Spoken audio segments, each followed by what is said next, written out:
life after quite a long time. Hi, and welcome to lunchtime live stream. It's not lunchtime when I'm recording this, but hey, there's a lunchtime somewhere in the world all the time. So I do like lunchtime live stream. So if you would like closed captions and you're watching from a Chrome browser, you can go to the Chrome settings, go to advanced accessibility and live captions, and you will get live captions on this. You'll need to restart your browser, and then this should kick in automatically, and that will be on your browser every time you use it. So welcome to Series 4, Episode 5. Series 4, Episode 4 actually was my first COVID jab, and that was a long time ago. In fact, I think it might have been like March or April time, and just the world has just accelerated past. I've been doing loads of stuff. I've been doing lots of projects that are just tying up digital bits before getting to this point in the year where and I'll tell you all about how I'm here, but I just wanted to do a live stream again, and a live stream but keeping calm. I quite often get very excited when I'm doing streams, so this is just an opportunity for me to jump on the stream, test out StreamYard, which I use as my favoured live stream channel, and just to see what's changed. I just wanted to see if there was anything new. So, and there are a few bits. Streaming directly to Twitter is currently a thing. And also streaming to Twitch. I can stream to 3 channels at the same time. So today, if you are watching live, or more likely, if you're catching up with the stream, this has been simulcast to my Facebook page, to my YouTube channel, and for the first time to my Twitch channel. I was going to stream to Twitter, but I can only do 3. And I did some streaming on the 28th of October for Cromford Mills Light Night, which was the first opportunity I've had in a long time to actually just be on the ground and capture some media. And when you've not done it for a while, how to capture stuff while still being in the moment, whilst doing your job, whilst paying attention to what's going to happen throughout the evening, was quite overwhelming. And I streamed to 2 platforms on that night. I did from my iPhone to Instagram, because Instagram has IG Live and is favoured in terms of getting noticed by the Facebook algorithm. I'm going to talk a little bit about algorithms and this kind of social media ransom that we're under. So Twitter also, I did some streaming to. Now, Twitter I can program from here, so I can set it up beforehand. Instagram Live, I couldn't. It's very basic, straight off your phone, and didn't really have a lot of features. I really like Periscope, and the season 2 of Lunchtime Livestream did go exclusively to Periscope, because what I wanted to do with each of the series is just see what kind of reach they got.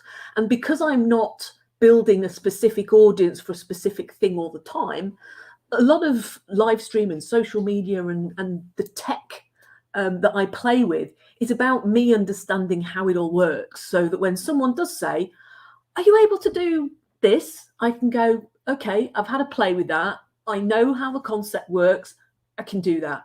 Whereas there are some things that I've discovered during COVID that I will not go to. So I have done a lot of Zoom controlling during the pandemic. And now coming out of pandemic, I'm getting inquiries to do that.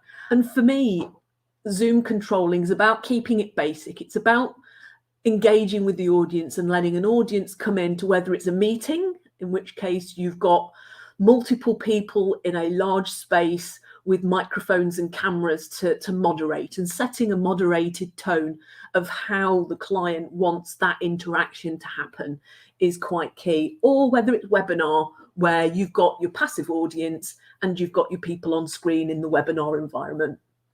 I'm also really excited in terms of Zoom that they now have Zoom events.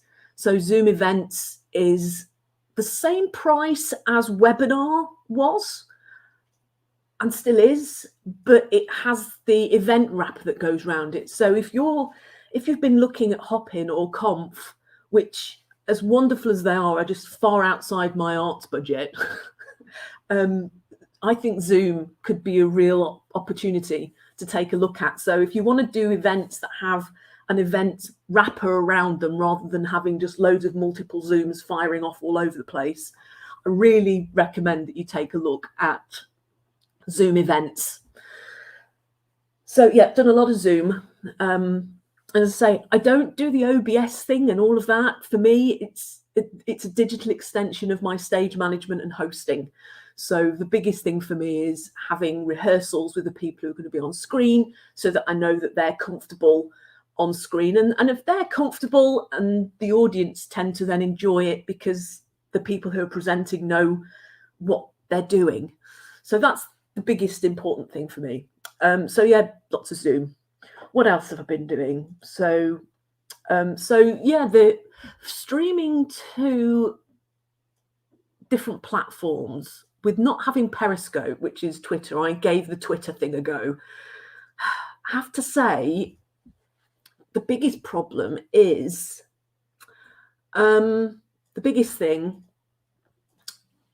for me is the algorithm reach, because now the organic social is hard to come by. I mean, I still firmly believe that if you write really good content, especially for the Google search, you're going to be able to get an organic search. And as long as you then can tell people and talk about the direction that you want to send to people on the internet, you can send people to the right places. I am not a search engine optimization or even social media specialist at all. I think people may have seen me in that light in the past, but I've certainly never professed to be the expert in it. I just happened to be the unfortunate soul that was riding that wave and seemed to pick up the information. So streaming just as a channel to get creative content out is the reason why I am interested in this tech. And as a creative producer, as an independent creative producer, these platforms are about me understanding venues in the same way that I would want to understand what the local venues are, what the regional venues are, what the national venues are to take work into, you know, where the festival stages are, where the venues are that will take comedy, where venues are that will take plays, which ones are, you know, tuned to different mediums. And social media and platforms are that for me, really. So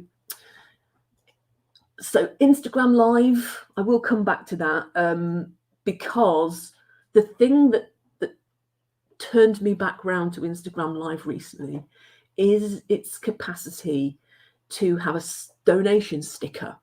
So I've attended a series of social media workshops that have been run by the e-business club over in the Leicester zone, where Paul Ince has been delivering a series of social media workshops. And for someone who knows quite a bit about social media, it was really, really refreshing to attend a series of workshops from someone who not only knows how it's all working now, but has real experience to be able to say, this is what I've done with it, this was the responses, and be able to show that.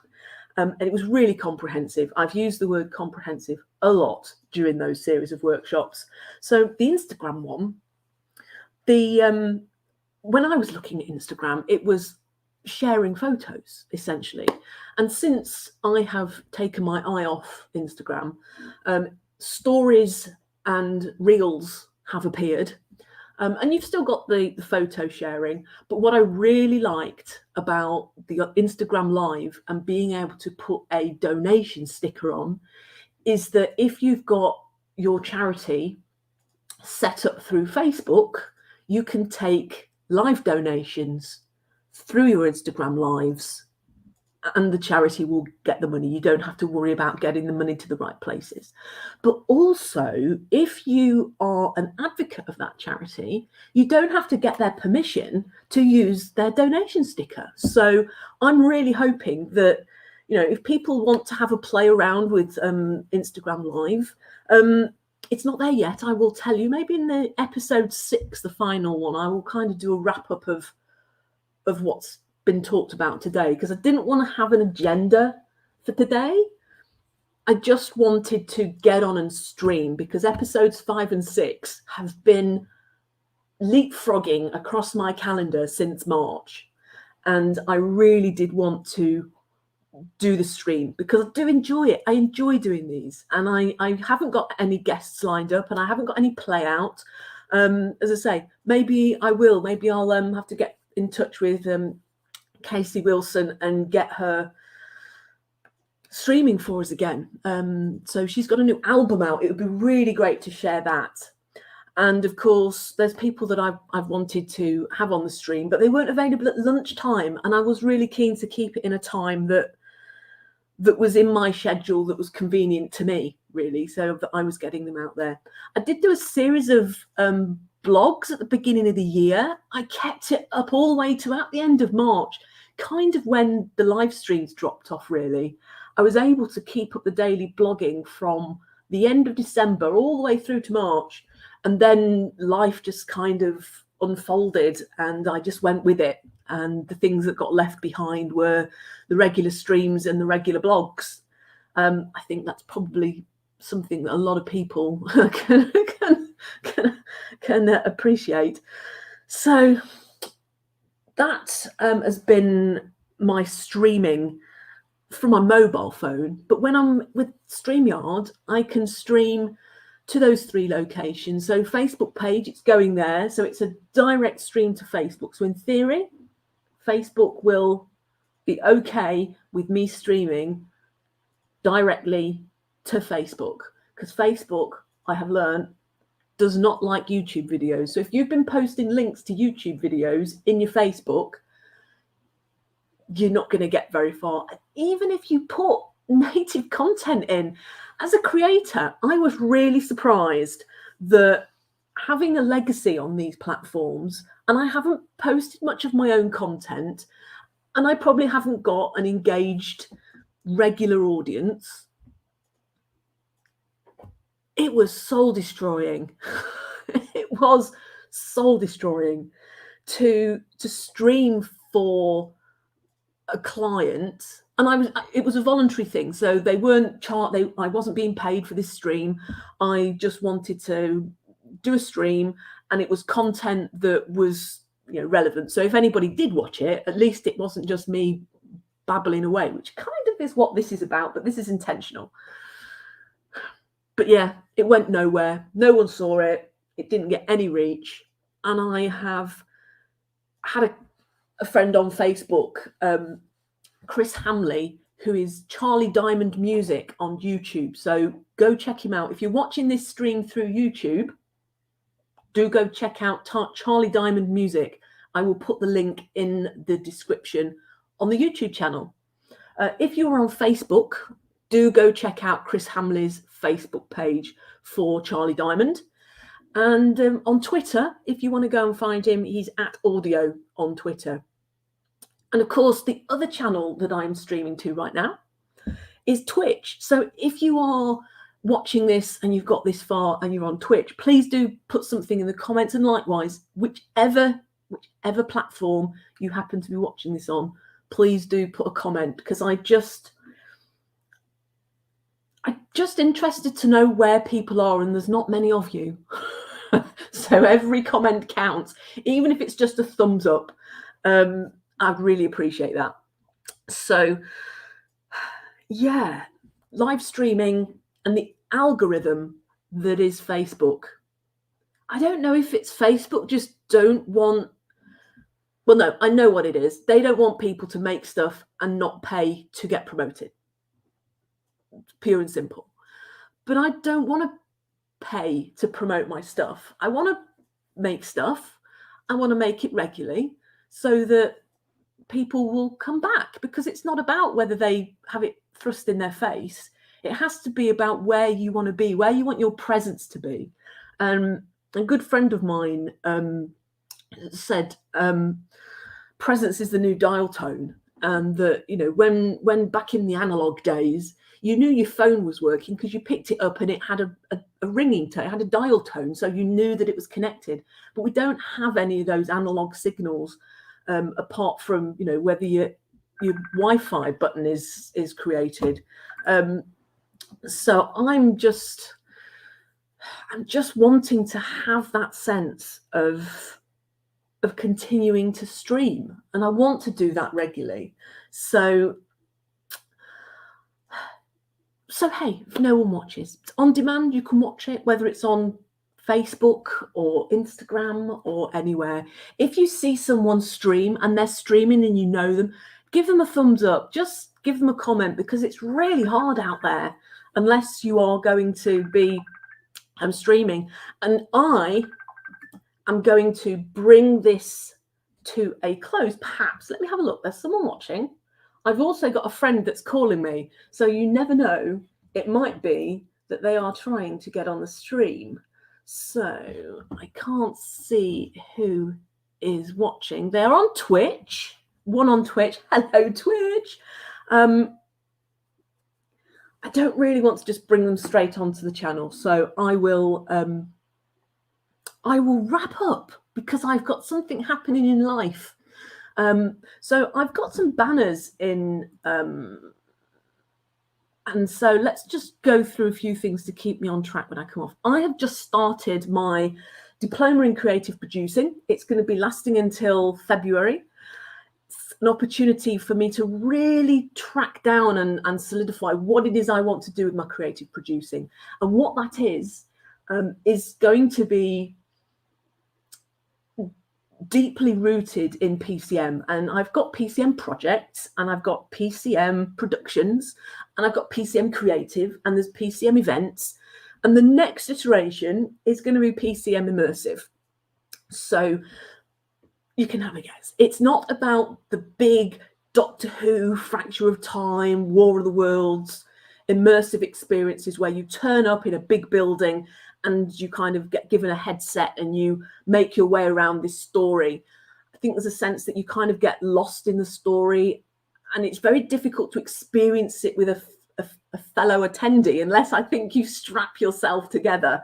But no, what I'm wanting to do with immersive is bring it into the audience arena, bring it into the theatre space. So, you know, going into an ordinary, you know, smallish scale theatre, but actually having something that happens around you that brings you in and gives you more of the experience and connects you with the story that you're seeing on stage. So there's going to be a performed performance, and that performance will be augmented by technology and augmented by immersion. And I'm going to experiment with how much that costs, what a show costs to put on. I'm going to do it through the ITC contract. So all the performers will be paid union rates. You know, how much is my marketing going to cost? How much is my distribution going to cost? What's the set going to cost? How I finance that? All of that is going to be happening in the next few weeks. So I'm really, so that's week one of the diploma. So if you are wanting to join these conversations or find me to take part in any of the immersive stuff that I'm going to explore, and that exploration goes through Zoom as being the video meetings. I have got a stepping stone into Kumo Space, which is a 2D video platform, sort of top down looking around. If you know Gather Town, it's a bit like that, but Kumo Space. I'm then exploring taking event spaces into AltSpace VR, because AltSpace has a 2D browser access as well as the Oculus and the VR headset access as well. So you're not going to get left out. I'm also looking at Frame VR, which is a browser-based 3D space that can be entered in via the browser in your headset, and using the VR stereoscope. And then I'm going to be looking also at Engage, which is another VR platform, kind of in the vein of Altspace VR, a little bit in the vein of all of the Second Lives and all those sorts of multi-platform ones. I'm really interested to have a little look in VR Chat, which is another one in that same vein. And then the final one that I'm looking at is Solemnimnium. I haven't worked out how to say it yet, which is a virtual world that has an NFT foundation. And NFT is something that I'm really interested to explore in terms of how ephemeral work that is performed once can be captured and minted as a blockchain item. Not quite sure where that's going to, but those are conversations that I want to have. So if you want to join any of those conversations, I have a meetup space. I have a meetup account. And if you go to this link, if you're still watching at this point, I will put them in the links. But that is something that's where my journey's going. And I'm in week 1 of that. So if you want to join me on that immersive, let's have a look, let's explore VR. If you're a youth worker and you're interested in spaces for your your young people that come into the space because you want to give them something that is kind of very now, if that's something they're interested in. If you're a community and you just want to have an extended space, that might be something. If you're a theatre company and you want to explore giving an extended space for your audience, or if you want to start performing, what might that look like? Let's go on that journey together. That's the sort of thing that I'm interested in. Wrapped up in all of this conversation will be how that is funding, how the arts establishment is funded at the moment, and looking at alternative sources of funding, looking at existing sources of funding. And there's a lot of conversations going on around that at the moment. So that is something. So wherever you're watching, and I wanted to do half an hour. Actually, I'm going to bring it to a close because, deep breath. If you want to be a guest, if you want to join me on one of these, let me know in the chat, because unless people talk to me, I don't know.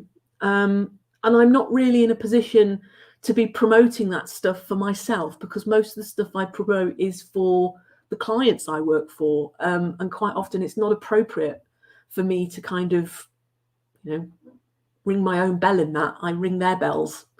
So, if you want to be part of this PCM journey, be a PCM adventurer, you've kind of got to wave your hand and let me know you're there. Otherwise, I don't know. But it would be great to have people coming on this journey. So whether you're on Facebook, whether you're on YouTube, whether you're watching via Twitch, thank you so much. I am PCM Creative. Check out my blog if you want to read what I wrote at the beginning of the year. There's still a few being dropped in there. But apart from that, this has been Series 4, Episode 5. I do apologise for the radio silence for so long, and I do hope that you are enjoying that extra hour of daylight, which I don't know why I've never noticed it, but with the clocks having gone back, having that extra hour in the morning of daylight around the 8 o'clock region, I have really, really liked that. So do comment, do let me know you're there. Let me know what you'd like to do, what you'd like to talk about. Hey, if you'd like to come on, be my guest. So that is it for this stream for the 5th of November, week 1 of the creative diploma that I've been doing. Who knows? I've got episode 6. Episode 6 might come next week. Who knows? It might come this evening. But I will get to the end of Series 4. So thank you for staying to the end, and tune in next time.